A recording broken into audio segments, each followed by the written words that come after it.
Greetings in the name of our Lord Jesus Christ. I hope wherever you are viewing this video from, you are well and trusting in the Lord. My name is Esther Wainaina, born again and a chaplain at Kenyatta University. And this day, we are going to be encouraged from the words in the book of Matthew, chapter 6, verses 25 through 30. And I will read. Therefore, I tell you, do not be anxious about your life, what you will eat or what you will drink, not about your body, what you put on. Is not life more than food, and the body more than clothing? Look at the birds of the air. They neither sow nor reap, nor gather into barns, and yet your heavenly Father feeds them. Are you not more value than they? And which of you, by being anxious, can add a single hour to his span of life? And why are you anxious about clothing? Consider the lilies of the field, how they grow. They neither toil nor spin. Yet I tell you, even Solomon, in all his glory, was not arrayed like one of these.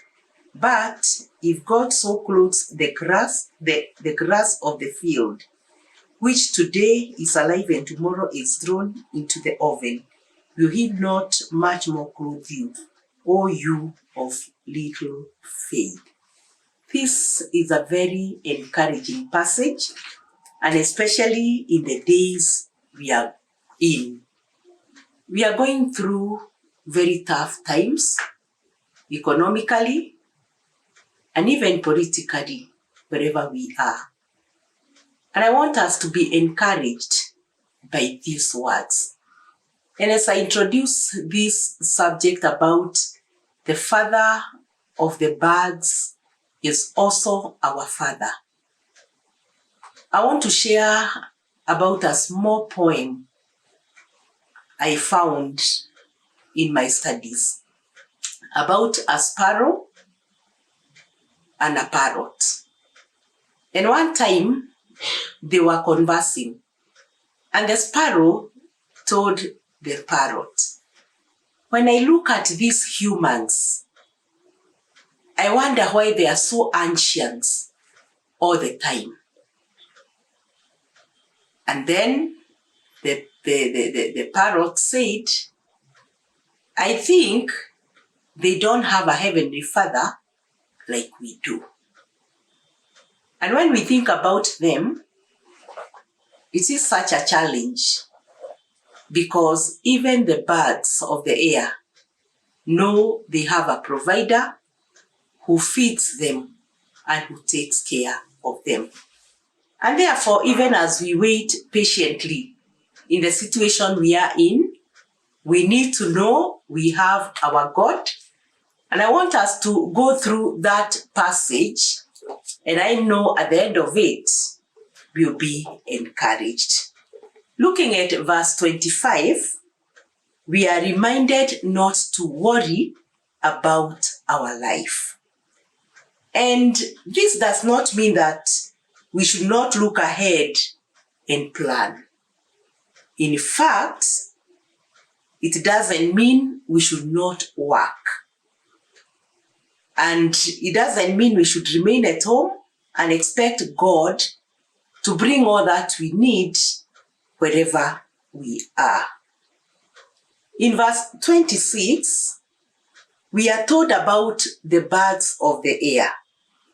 And the beautiful thing is, even the birds, they have to look for their food. And God, who feeds the birds, will feed you and I, but we must also plant and we must plow. If you don't work, you will not have food on the table. And we get that from 2 Thessalonians chapter 3 and verse 10. And when Jesus was teaching and teaching us now not to worry. This was also taught by Paul when he told the Philippians in Philippians 4:6 not to be anxious about anything, but in prayer and petition with thanksgiving, we are to present our requests to God. Now, why do we not need to worry?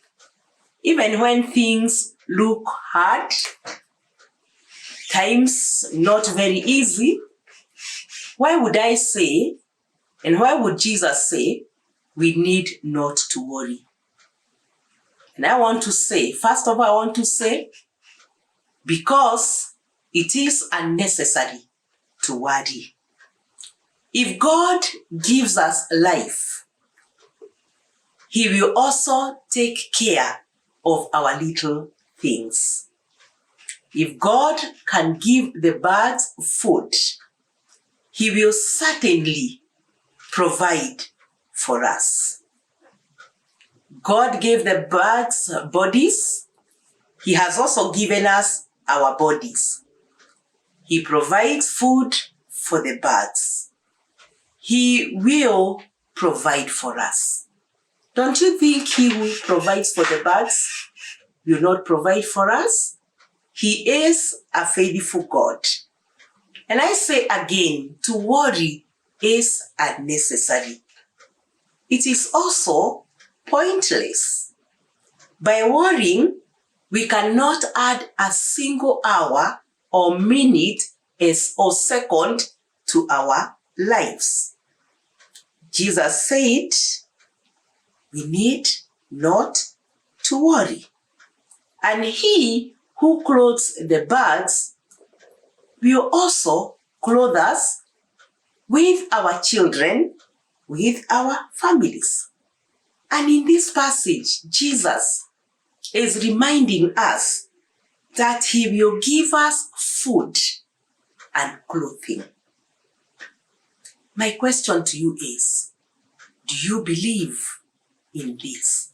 That Jesus, that God will give us food and clothing.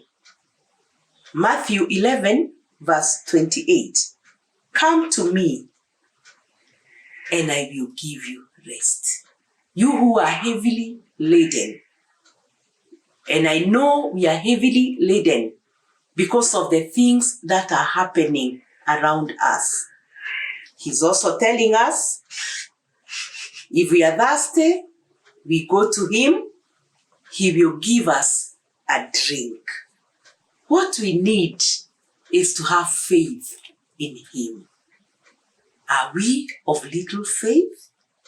We need to continue hoping, rejoicing, and believing in our God, because all of our circumstances are in God's control. Even in that circumstance you are in, imagine God is in control.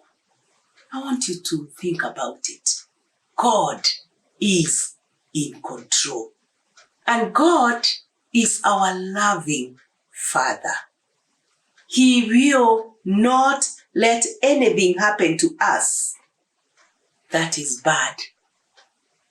And therefore, children of God, let us put our hope and our trust in this God who has promised He will be with us to the end. May the Lord bless you. May the Lord watch over you. May He increase your faith. In the name of the Father, Son, and the Holy Spirit. Amen.